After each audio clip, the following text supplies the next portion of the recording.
Spuneți-ne câteva cuvinte despre întâlnirea de astăzi.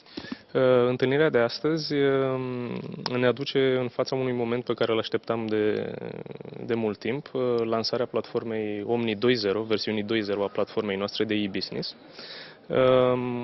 care lansarea aduce câteva lucruri noi. În primul și în primul rând, versiunea 2.0 privește e-business-ul dintr-o perspectivă mult mai largă decât o priveam acum 2 ani când am lansat prima versiune și mai mult decât atât dintr-o perspectivă integrată.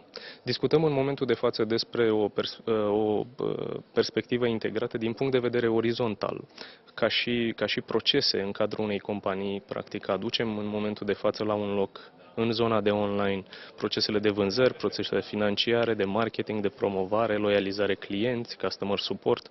Deci, practic, nu mai privim, cum să spun, izolat procesele, ci le privim în ansamblu în companie. Tot acesta înțeleg eu că vine în urma unor nevoi identificate la clienții dumneavoastră, poate și cauzate de criză, că tot vorbim despre criză și toate acestea. Care sunt noile nevoi ale companiilor din România care vă sunt cliente? Nevoile companiilor din România sunt un pic specifice. În primul și în primul rând, companiile încep să se sesizeze că au nevoie nu de simple site-uri sau de simple soluții izolate care să comunice prin internet, ci au nevoie de o soluție care să pună, cum să spun, toți angajații cu diverse roluri în companie în contact cu clienții. Deci, nevoia de integrabilitate există între procese. O altă nevoie specifică pieței românești, care a investit foarte mult în soluții de back-office, de optimizare a soluțiilor, a business-ului intern, este că oamenii care au investit deja într-un ERP sau într-o soluție de CRM nu doresc să schimbe aceste soluții, ci au nevoie de o soluție flexibilă care să intre în compania lor, să se integreze cu această infrastructură software existentă și să aducă beneficiile scontate. În spatele acestei soluții este nu numai numele Softelligence, ci și Microsoft și ePayment. Este vorba despre un parteneriat. Spuneți-ne câteva cuvinte despre acest parteneriat. Da, este una din noutăți și îmi face mare plăcere să o anunț. Mă simt foarte confident pentru că în momentul de față avem alături de noi 2 nume importante, Microsoft și ePayment. Motivul pentru care am dorit să facem acest parteneriat nu ține în primul rând, ca să nu încep cu partea negativă, ține în primul rând de dorința de a asigura clienților noștri o perspectivă cât mai completă și mai ușoară din punct de vedere al managementului e-business.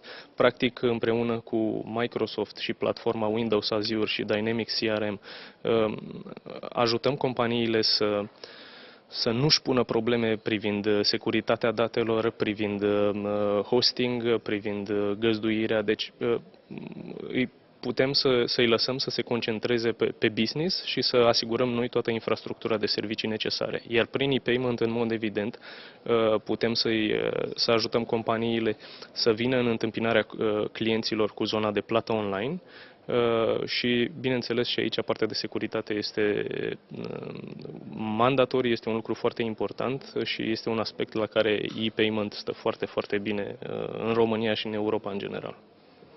Și pentru că suntem la Extreme TV, unde noi vorbim predominant despre asigurări și pensii private și știm că Softelligence este un partener de nădejde al companiilor de asigurări din România, vreau să ne spuneți câteva cuvinte despre soluțiile pe care le oferă Softelligence în prezent companiilor de asigurări și de brokeraj în asigurări din țara noastră. Sigur, Omni 2.0 este o platformă de e-business și noi trebuie să o privim dintr-o perspectivă generică, pentru că e-business este un termen generic. Dacă vorbim totuși despre asigurări, ceea ce am început acum 5 ani și continuăm este să focusăm, să verticalizăm soluțiile pe care noi le oferim și Omni nu face excepție pe pe industriile respective.